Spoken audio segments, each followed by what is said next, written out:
You're all set. Okay. All right, I am Mayor Meg Grenier, and as it is 6 o'clock, I will call this meeting to order. For anyone outside the village staff who is attending this video conference, I would ask if you would please identify yourselves. Eric Johnson with Chazen. Bill Nevins. Mike McKay. And Susan. Hi, Susan. Okay, I will now do roll call of village staff. Deputy Mayor Eileen Nickel. Present. Trustee Diane Foley. Present. Trustee Seth Harris. Present. Trustee Brian Marsh. Right, that's present. Clerk I'm Don typing, Henry. I'm typing my Present. name. So. Village Attorney Steve Rafus. Present. On behalf of the village board, I would ask all residents that we please keep our first responders, all essential workers, and those affected by this pandemic in our thoughts and prayers.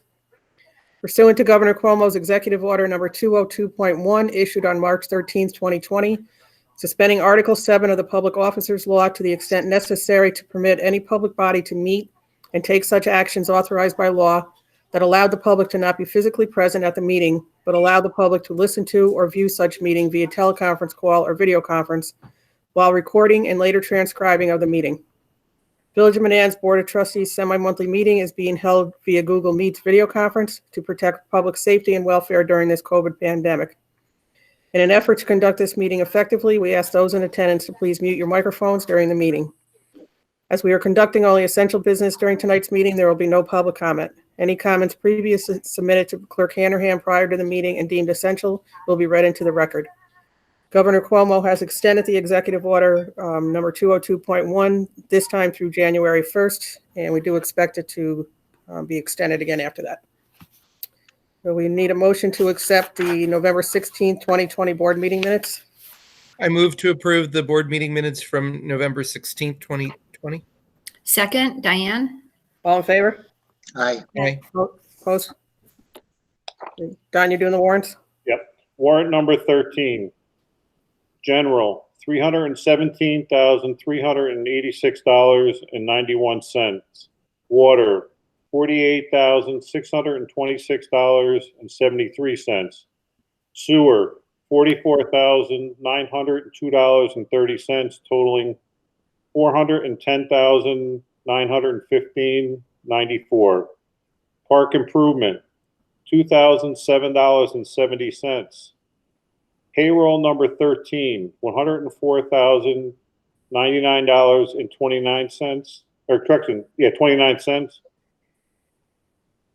Payroll number 14, $137,646.68, totaling $241,745.97.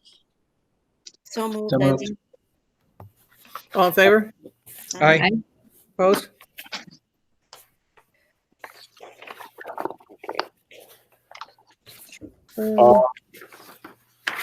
Eric, you want to give a update on the quiet zone? Sure thing. Quiet zone is implemented. We should be good with quiet zone. We're just talking with the mayor and a few other folks before the meeting if it had started at midnight last night or not. So we weren't sure about that exactly, but it should have been effective as of today, December 7th. And so here forth, we should not hear the train sound during the restricted hours. That's Finally, great. At long last. Thank you Right. for everyone's patience and hard work. It's a nice early Christmas present. Right, exactly. Thank you, Eric. Thanks for all of your work on Yep. that. Thank you. Thank you. Yeah, it was a long time coming.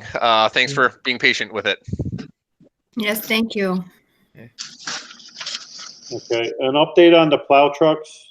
They've been delivered as of Friday afternoon. They're both in the shop, and I got to check with Bill. Next meeting, I want to surplus the other two because they're beyond repair, but I got to check something with Mike before I can surplus them, and I don't have all the information and stuff, so next meeting will probably be surplusing the other two plow trucks. Skylar Heights Fire Department had a death of a past chief and was going to be the assistant chief this year, Gary Atkins. And the fire department has requested permission to use the ladder truck during the funeral detail from Skylar Heights, for Skylar Heights. And I need a motion to approve that. So moved. Second, Eileen. When Uh, is that, Don? what's that? When is that? It's gonna probably, I think the wake is tomorrow night, and the funeral is gonna be on Wednesday. Okay, thank you. All in favor? Aye. Opposed?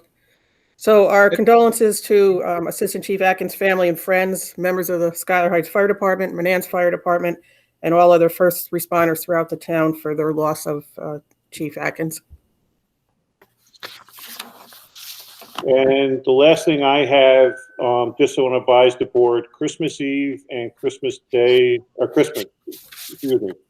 Eve and New Year's Eve, the village office, the court, and DPW will be closing at 2 p.m.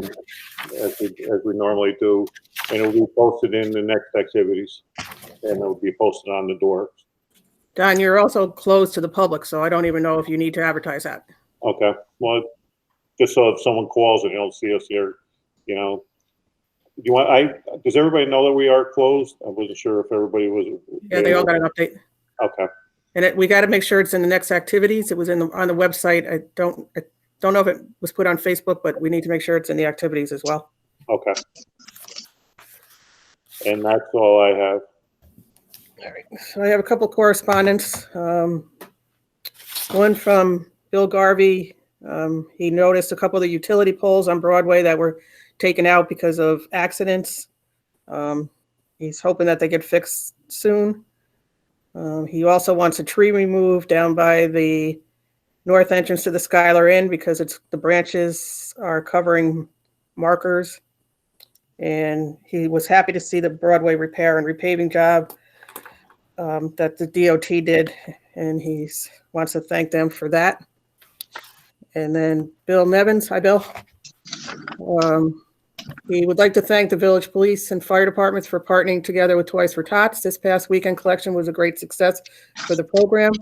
Brian, thank you for spearheading that. And I think Frank said they picked up 7 boxes of toys today. There's still a box in the lobby of 250 that people can drop off. And then on the 19th, when the fire department does their drive around, there'll be a pickup truck at the end of that people can add more toys if they didn't make it to this. Awesome. Santa also did a good job. Yeah. Biggest Santa we ever saw. But good job with all that. Is there any information from the state or county on supporting local government and educating our local public on getting the vaccine for COVID? Renee, we can forward you this. A grant campaign like the census could be run in the village to get everyone vaccinated and lead our part in the Albany County in education and safety. I did forward that to the county today. I hadn't gotten a response yet in time for the meeting, but right now they're working on setting up pods, which are the areas where they would have the vaccinations taking place. There's closed pods, which are geared towards specific people in an agency, like say a nursing home. It would just be for the nursing home residents or staff. And then there's open pods, which are open to the public. So they're working out the logistics of that. They need volunteers. I don't know. There's a whole litany of things that they have to put in order to get that together. But as far as the education part, Bill, when I hear back from them, it's a great idea because it worked very well for the census to see what might be available for that. And then has there been any communication from the state or AIM related payments or other reductions in funding for 2021? I asked Bill Smith. He said not that he's aware of at this time, but he'll check again on Wednesday. Okay. I don't know, Eric, you got anything else? Having trouble unmuting. All set here. Thank you.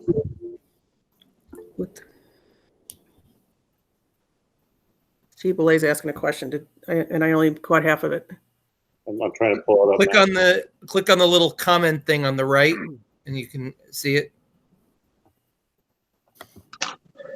Can you see it? No. Yeah, He says, with the repaving of Broadway, will they do any work around the manhole covers to lessen the pothole like experience with driving on this new road? They did fix the one by 228 Broadway, the old car wash. They haven't said anything to me about if they're going to fix any other ones. Don, maybe you can just reach out to DOT when you get back to work and see if you can just inquire about that. They're obviously not done because there's still cones everywhere, but Actually, they took a lot of the cones up onto the curb today, right in front of the lofts, because they finished paving or painting the streets today. okay. Any of the board members have anything?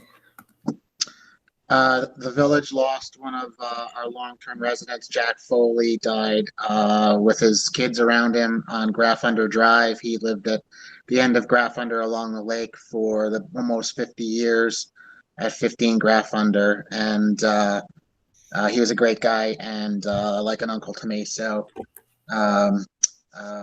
anyway, he was 87 years old. Sorry for your loss, for his family's loss. It's been a rough, at least month or better, with tons of losses going on in this village. Yep. I don't know if you heard, Don Butcher also passed away. He just shy of his 101st birthday. And then Ken McCaffer had recently passed away. Yep. Ken McCaffer too, just shortly after. Yeah. So tough time for everybody. I think he was 86. 86 or 87. Yeah. Yeah. So, yep.